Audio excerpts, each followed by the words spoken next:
Guys ഞങ്ങൾ ഓണസദ്യ കഴിക്കാൻ പോകുന്നു ഗായ്സ്. അതെ ഗൈസ്, അച്ചു പറഞ്ഞ പോലെ തന്നെ അതിൻ്റെ അടുത്ത ദിവസം, അതായത് ആ വിട്ട നാളിൽ ഞങ്ങളുടെ അടുത്ത് തന്നെയുള്ളൊരു കടയിൽ നിന്ന് ഒരിക്ക നമ്മൾ ഫുഡിന് വിളിച്ചിട്ടുണ്ടായിരുന്നു കേട്ടോ. അപ്പോൾ ഇന്ന് അവിടെ ഓണസദ്യയായി ഞങ്ങൾക്ക്.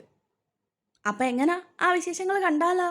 പുറത്തൊക്കെ അടുപ്പ് കൂട്ടിയാട്ടോ അവർ കുക്ക് ചെയ്തതൊക്കെ. അത്യാവശ്യം നല്ല ഒരുപാട് കറികളൊക്കെ ആയിട്ട് നല്ല ഫുഡ് തന്നെ അവർ പ്രിപ്പയർ ചെയ്തിട്ടുണ്ട്. അപ്പം നമ്മൾ ഓണസദ്യ പ്രിപ്പയർ ആയി കഴിഞ്ഞപ്പോൾ തന്നെ ഒരുപാട് ആൾക്കാരൊക്കെ വരാൻ തുടങ്ങി. ഇതൊക്കെ നമ്മുടെ ഇവിടെയുള്ള സ്വന്തം നമ്മുടെ ഇക്കമാരാണ് കേട്ടോ. ഇവരൊക്കെ ഫുഡ് കഴിക്കാൻ വേണ്ടി, ഓണസദ്യ കഴിക്കാൻ വേണ്ടി വന്നിരിക്കുകയാണ്. ഒന്നാമത് നാട്ടിൽ നിന്ന് മാറി നിൽക്കുന്നത് കൊണ്ട് അതിൻ്റേതായ ബുദ്ധിമുട്ട് എല്ലാവർക്കും ഉണ്ടായിരുന്നു.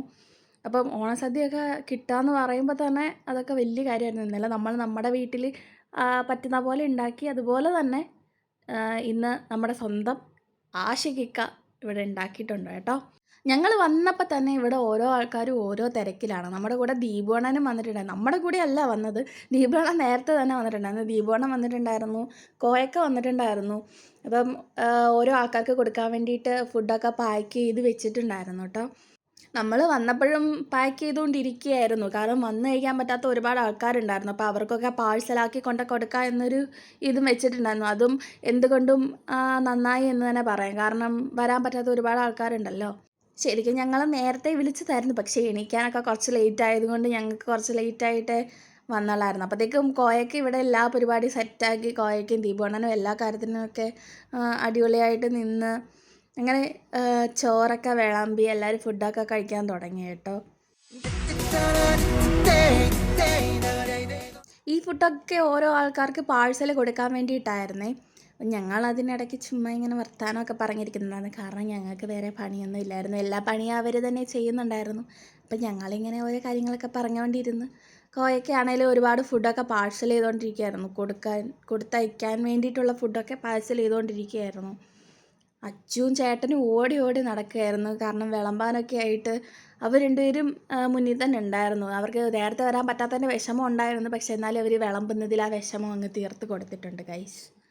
പയ്യെ ഓരോ ആൾക്കാരും വരാനൊക്കെ തുടങ്ങി കേട്ടോ. കാരണം അത്ര ടൈം ആയിട്ടുണ്ടായിരുന്നു, ഫുഡ് കഴിക്കേണ്ട ടൈം ആയിട്ടുണ്ടായിരുന്നു. ഒരു 12:30 കഴിഞ്ഞപ്പോൾ തന്നെ അത്യാവശ്യം ആൾക്കാർ വരാൻ തുടങ്ങിയിട്ടുണ്ടായിരുന്നു. അപ്പോഴത്തേക്കും ഇവിടെ പാഴ്സലിൻ്റെ ആൾക്കാർ വന്നു. പിന്നെ പാഴ്സൽ കൊടുക്കേണ്ട തിരക്കിലൊക്കെ ആയി. ഇതോ കണ്ടില്ലേ, അവിടെയൊക്കെ ഓരോ ആൾക്കാരും പാഴ്സലിന് വേണ്ടിയിട്ടുള്ള ഓട്ടത്തിലാണ്. കാരണം ഒരുപാട് ആൾക്കാർ പാഴ്സൽ തന്നെ പറഞ്ഞിട്ടുണ്ടായിരുന്നു.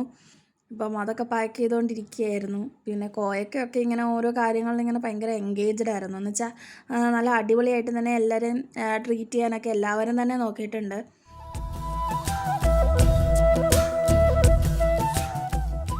എല്ലാവരും നല്ല ആസ്വദിച്ച് തന്നെ ഫുഡ് കഴിച്ചിട്ടോ. കാരണം എല്ലാവർക്കും ഫുഡ് ഒരുപാട് ഇഷ്ടപ്പെട്ടു എന്ന് പറഞ്ഞിട്ടുണ്ടായിരുന്നു.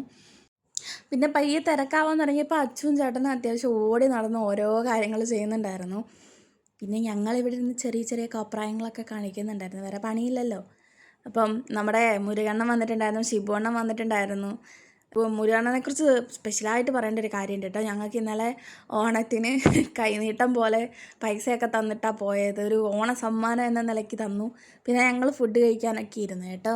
ഫുഡ് ഒരു രക്ഷയില്ല, അടിപൊളിയായിരുന്നു. ഞങ്ങൾ ലാസ്റ്റാണ് ഇരുന്നത്, കാരണം ആസ്വദിച്ച് കഴിക്കാൻ വേണ്ടിയിട്ട് ഞങ്ങൾ അവസാനമാണ് ഇരുന്നത് കേട്ടോ. ദീപണ്ണനും അപ്പുറത്തിരിപ്പുണ്ടായിരുന്നു. ദീപണ്ണനും കൈയൊക്കെ കാണിക്കുന്നുണ്ടായിരുന്നു, ഞാനിവിടെ ഉണ്ടേ എന്നൊക്കെ പറഞ്ഞുകൊണ്ട്. പിന്നെ ഇതാണ് നമ്മുടെ ആഷിഖിൻ്റെ കടയിലാണ് നമ്മളിത് ഫുഡ് കഴിക്കാൻ വിളിച്ചത് കേട്ടോ. ലാസ്റ്റ് ഒരു പായസവും കൂടെ കഴിച്ച് വയറങ്ങ് ഫുള്ളാക്കി കേട്ടോ. എനിക്കും ചേച്ചിക്കൊക്കെ ഒരുപാട് ഇഷ്ടപ്പെട്ടു. കോയയ്ക്ക് അപ്പോഴും ക്ലീനിങ് എന്ന് പറഞ്ഞുകൊണ്ട് അങ്ങോട്ടും ഇങ്ങോട്ടും നടക്കായിരുന്നു, ഫുഡൊന്നും കഴിച്ചിട്ടുണ്ടായിരുന്നില്ല. പിന്നെ ഇതാണ് കേട്ടോ നമ്മുടെ ഇവിടുത്തെ കുക്ക്, ചേട്ടനാണ് ഈ കറികളും ഈ ഫുഡും ഫുള്ളുണ്ടാക്കിയത്. അടിപൊളിയായിരുന്നു കേട്ടോ. എന്തായാലും ഇത്രയും കഷ്ടപ്പെട്ട് ഉണ്ടാക്കിയതാണ്. ഒരുപാട് ആൾക്കാർ വന്ന് കഴിക്കുകയൊക്കെ ചെയ്ത് നല്ല അഭിപ്രായങ്ങളൊക്കെ പറഞ്ഞു കേട്ടോ. പിന്നെ നമ്മുടെ കോയക്കയ്ക്ക് നമ്മളാണ് വിളമ്പി കൊടുത്തത്, കാരണം ലാസ്റ്റാണ് കോയക്ക ഇരുന്നത് കേട്ടോ. അപ്പോൾ ഇന്നത്തെ വിശേഷം ഇത്രയുള്ള ഗൈസ്. അടുത്ത വിശേഷങ്ങളായിട്ട് വീണ്ടും വരാം. ടാറ്റാ.